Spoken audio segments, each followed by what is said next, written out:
Pascoal, com vocês aí, companheiro. Perfeitamente. Vamos saber agora a visão do Pascoal desse jogo. O Zinho já deu a opinião dele. 4-2 para o Santos. Um jogo maluco, a gente pode dizer assim. Jogo sensacional. Jogo maravilhoso. Jogo que é para não ser esquecido tão facilmente, não. Aliás, acho que as duas equipes fizeram uma partida maravilhosa. As duas torcidas aplaudiram. Ao final do jogo, o aplauso dos dois torcedores, de Santos e a pequenininha torcida do Flamengo, 800 torcedores lá na Vila Belmiro, mas que comemoraram e tem que comemorar mesmo. Claro que fica aquela desconfiança pro torcedor do Flamengo.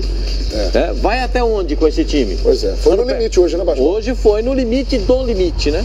Chegou perto do absurdo, né?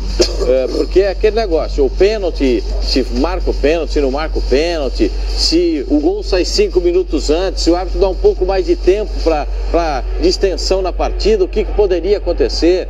O Santos já tirou, de repente, o volante, o Yuri, já botou mais um meia. Depois o Vecchio se machucou, mais um meia de ligação. O Santos já tirou completamente o ataque e a equipe do Flamengo fica com a vaga na Libertadores da América, mas a vitória foi do Santos. Na Copa do Brasil. Perdão, na Copa do Brasil. O Santos foi valente, o Santos foi brigador, o Santos não desistiu em nenhum momento da partida. O Lucas Lima jogou de maneira mais intensa que eu vi o Lucas Lima jogar nas últimas partidas pelo Brasileiro, somando todas as competições que o Santos jogou, inclusive a Libertadores da América. Esse gol foi espetacular e não é o primeiro que ele faz aí. É verdade. Recentemente, o Bruno Henrique já tinha feito um gol com a mesma característica. Ele dá um tapa para dentro, leva 2 marcadores e acaba tendo a finalização. O Flamengo teve lá as suas dificuldades no jogo, mas o Flamengo se classificou pelo placar construído na primeira partida na Arena do Urubu. Porque se fosse depender dessa partida na Vila Belmiro, o time do Flamengo, com esse gol a 1 minuto, 50 segundos, esse gol saiu na etapa complementar, 50 segundos. O Santos teve um impacto no gol, né? E nesse momento a gente dizia, o Santos não pode se desorganizar, porque ainda tem tempo para fazer o gol. Foi fazer num vacilo do Rafael Vaz e na falha do goleiro do Muralha, na cabeçada do Copete, e eu acho que ele falhou realmente nos 2 gols marcados pelo Copete nessa partida da vitória do Santos e a classificação do Flamengo. Essa é uma bola plenamente defensável. Essa não, esse gol aí não tem como pegar o terceiro gol. O Vitor Ferraz pega, enche, dá na cara da bola para fazer o segundo gol, o terceiro gol da equipe do Santos na partida.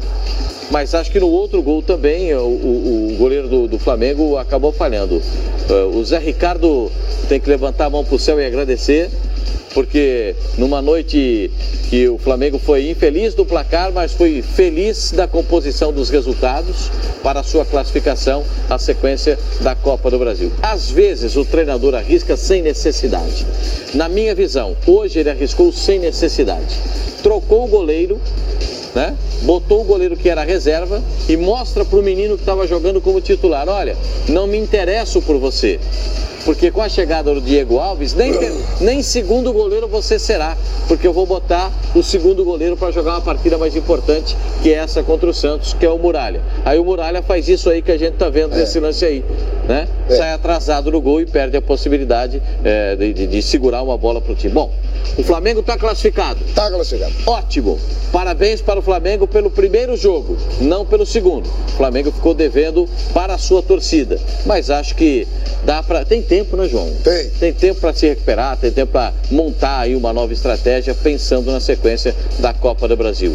O Santos foi muito valente. O Santos mostrou que tem coração, que tem alma, por isso foi aplaudido pela sua torcida. Perfeito. As semifinais serão nos dias 16 e 23 de agosto. Repórter Fernando Caetano e o destaque final, Caetano. Legal, João. 12.507 torcedores estiveram presentes essa noite aqui na Vila Belmiro. A maioria, obviamente, santistas, a minoria, a torcida rubro-negra, mas que foi quem fez a festa, apesar da derrota por 4-2. O Flamengo está aí na semifinal da Copa do Brasil, vai enfrentar o Botafogo, a delegação do Flamengo, a delegação do Santos também. Os dois times já deixaram a Vila Belmiro. O Flamengo dorme essa noite também aqui em Santos. Amanhã retorna para o Rio de Janeiro para começar a preparação para o clássico de domingo contra o Corinthians pelo Campeonato Brasileiro na Arena Corinthians. Enfim, jogo muito importante. Já o Santos, agora eliminado da Copa do Brasil, volta as atenções para a Libertadores. Tem o jogo ainda contra o Atlético Paranaense, né? No primeiro jogo o Santos venceu por 3-2 lá em Curitiba, então tem uma boa vantagem, e o Santos também volta as atenções para o Campeonato Brasileiro. No próximo domingo o Peixe vai até Porto Alegre enfrentar o vice-líder Grêmio. Enfim, confronto do Santos, terceiro contra o segundo colocado, o Grêmio. E então esse jogo acontece no domingo às 7 horas da noite lá na Arena do Grêmio em Porto Alegre. É o próximo desafio do Santos daqui do gramado da Vila Belmiro. Eu volto e passo a bola para você, João Guilherme. Ok, muito obrigado, Fernando Caetano. E o José Ilan vai bater uma bola aqui também com o Oswaldo Pascoal. É isso, Ilan? Eu tenho uma pergunta, vou fazer essa pergunta para o Rodrigo Bueno já, mas antes quero saber de vocês aí do Pascoal, sobretudo, porque o adversário do Flamengo agora na semifinal é o demolidor de favoritos, né? O Botafogo está demolindo tudo que vem pela frente na Libertadores, também na Copa do Brasil. Quero saber se o Flamengo é favorito contra esse Botafogo na semifinal, hein, Pascoal? 50-50. 50% para cada lado nesse momento. Acho que o time do Flamengo tem melhores nomes, tem nomes mais expressivos, mas o que joga o time do Botafogo a gente não pode esquecer. A alma, a dedicação, o coração do time do Botafogo sempre no limite. Eu acho que o Botafogo se empenha nisso e mostra para o seu torcedor que esta é a sua marca. O Flamengo está em busca de uma marca. Tem um time que tem qualidade, mas ainda decepciona o seu torcedor. O Flamengo não conseguiu fazer uma partida completa jogando bem nessa temporada. O Flamengo joga fração do jogo bem. Um tempo bem, outro tempo mal.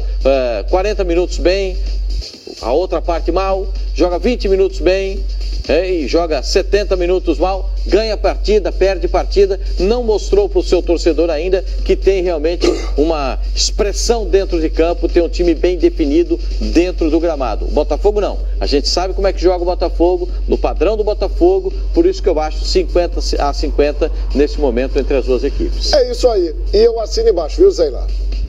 Legal, João Guilherme, Oswaldo Pascoal, que traduziram aqui em detalhes o que foi essa classificação do Flamengo contra o Santos lá na Vila Belmiro. Boa noite para vocês aí, companheiros, um abraço. Valeu! E olha, vou emendar aqui então com a mesma pergunta para o Rodrigo Bueno sobre essa semifinal que está definida na Copa do Brasil, Flamengo e Botafogo. Quero saber de você, Rodrigo Bueno, se o Flamengo, que tem um elenco mais rico em nomes, se ele tem algum favoritismo, se você concorda com o Oswaldo Pascoal que é 50-50, ou se o Botafogo chega mais forte para essa semifinal, hein?